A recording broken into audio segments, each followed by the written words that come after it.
Oh no! What happened to the fish? Did you feed them yesterday, Turbo Girl?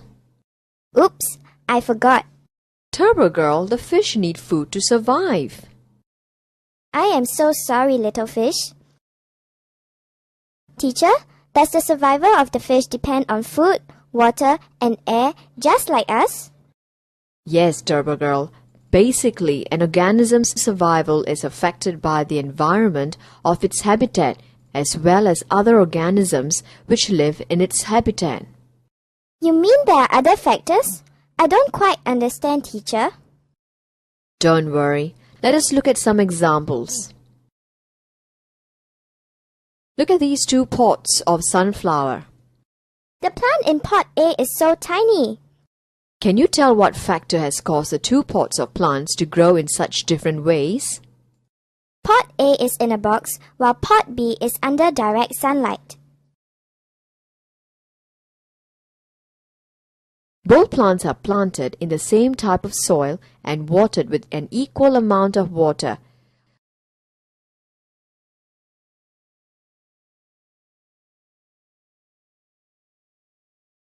Why is it that the plant in pot A looks so weak while the plant in pot B is healthier looking? I know. It must be the amount of sunlight. Clever girl! The amount of light in the surroundings is one of the physical characteristics of an environment which affects the growth of an organism. Do all organisms need direct sunlight? No, Turbo Girl. Some organisms live well in places where there is little or no sunlight. Take the millipede for example.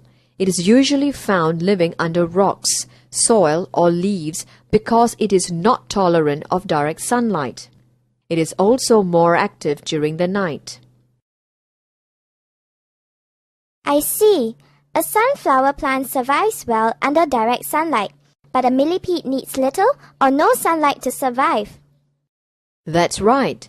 Look at the following organisms and decide whether they survive better in bright or shady environment. Apart from the amount of light, an organism needs water to survive. Do all plants need the same amount of water, teacher? Similar to the amount of sunlight, the amount of water needed differs for various organisms. Take for example a cactus and a lotus plant.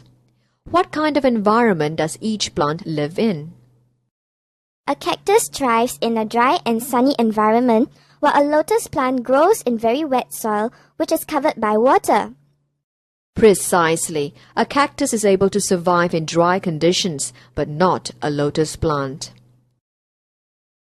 So the amount of water is another physical characteristic of an environment. Yes.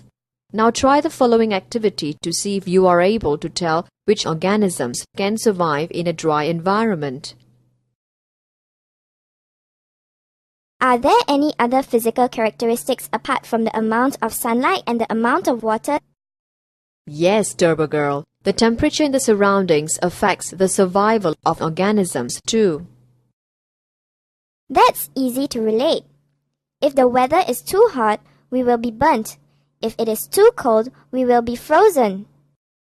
There are, of course, some organisms which are able to survive in the extreme conditions. Just like the camels and the cacti, they are able to survive in the desert. Good memory! What about freezing temperatures? Can you name me one organism that is strong enough to survive in the cold? Give me a minute. I know! The polar bears. They are able to withstand very low temperatures. What about the organisms in the following activity? Which type of temperature are they able to tolerate?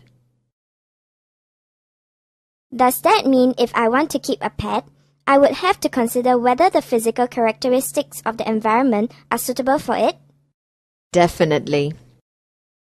The amount of light, the amount of water, and the temperature of the surroundings will affect the survival of my pet. One last physical characteristic to bear in mind, the type of soil. Soil? We do not need soil to survive. Think again, Turbo Girl. Our vegetables grow from soil. Furthermore, different varieties of plants grow from different types of soil. Oh yes! The water lily thrives in very wet and soggy soil, while cactus survives very well in warm and sandy soil. That's right. In addition, there are a wide variety of organisms living under the different types of soil.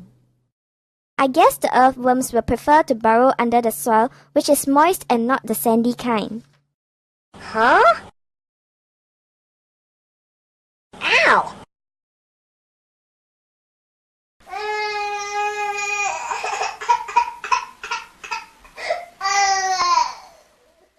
The physical characteristics of an environment play an important role to the survival of organisms. Definitely. Are you able to list down the 4 factors affecting their survival? No problem. They are the amount of light, the amount of water, the temperature of the surroundings, and the type of soil. Well done. See you in the next lesson.